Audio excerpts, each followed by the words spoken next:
ನಮಸ್ಕಾರ, ಕನಸು ನ್ಯೂಸ್ಗೆ ಸ್ವಾಗತ. ನಾನು ನಿಮ್ಮ ರಾಮಕೃಷ್ಣ ಸಿಡಿ. ಈಗ ವಾರ್ತೆಗಳ ವಿವರ. ಲಿಟಲ್ ಹಾರ್ಟ್ ಸ್ಕೂಲ್ ಗಂಗಾವತಿ ಅಂತಾರಾಷ್ಟ್ರೀಯ ಯೋಗ ದಿನಾಚರಣೆ 21/6/2025 ಒಂದು ಭೂಮಿ ಒಂದು ಆರೋಗ್ಯ ಎಂಬ ಘೋಷವಾಕ್ಯದೊಂದಿಗೆ ಪ್ರಾರಂಭವಾದ ಯೋಗ ಕಾರ್ಯಕ್ರಮದಲ್ಲಿ ಲಿಟಲ್ ಹಾರ್ಟ್ ಶಾಲೆಯ ಎಲ್ಲಾ ವಿದ್ಯಾರ್ಥಿಗಳು ಯೋಗ ದಿನಾಚರಣೆ ಕಾರ್ಯಕ್ರಮದಲ್ಲಿ ಭಾಗವಹಿಸಿದರು. ಶಾಲೆಯ ಎಲ್ಲಾ ವಿದ್ಯಾರ್ಥಿಗಳು ಬಿಳಿ ಸಮವಸ್ತ್ರದಲ್ಲಿ ಮೈದಾನದಲ್ಲಿ ಸಾಲಾಗಿ ಕುಳಿತು ಯೋಗಾಸನ ಮಾಡಿದರು.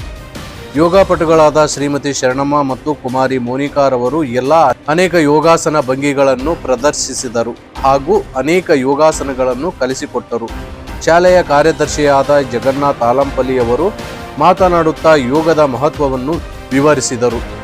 ಯೋಗಾಸನ ನಮ್ಮ ದೈನಂದಿನ ಚಟುವಟಿಕೆಗಳಲ್ಲಿ ಒಂದಾಗಬೇಕು. ಪ್ರತಿದಿನ ಈ ಯೋಗಗಳನ್ನು ಆಚರಿಸುತ್ತಾ ನಮ್ಮ ದೈಹಿಕ ಮಾನಸಿಕ ಆರೋಗ್ಯ ಕಾಪಾಡಿಕೊಳ್ಳಲು ಸೂಚಿಸಿದರು.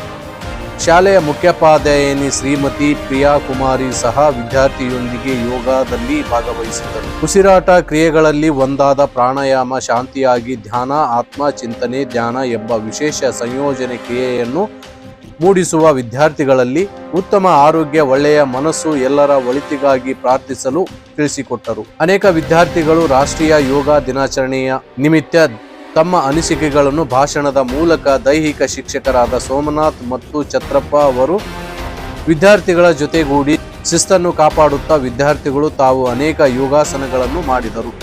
ಈ ಸಂದರ್ಭದಲ್ಲಿ ಶಿಕ್ಷಕರಾದ ನೀಲಕಂಠ ಅರಹುಣಸಿ, ವೇಣುಗೋಪಾಲ್ ಬಸವಲಿಂಗ, ಎಲ್ಲ ಶಿಕ್ಷಕರು ಮತ್ತು ಆಯಾರವರು ವಿದ್ಯಾರ್ಥಿಗಳು ಯೋಗಾಸನ ಮಾಡಿ ಯೋಗ ದಿನಾಚರಣೆ ಯಶಸ್ವಿಗೊಳಿಸಿದರು.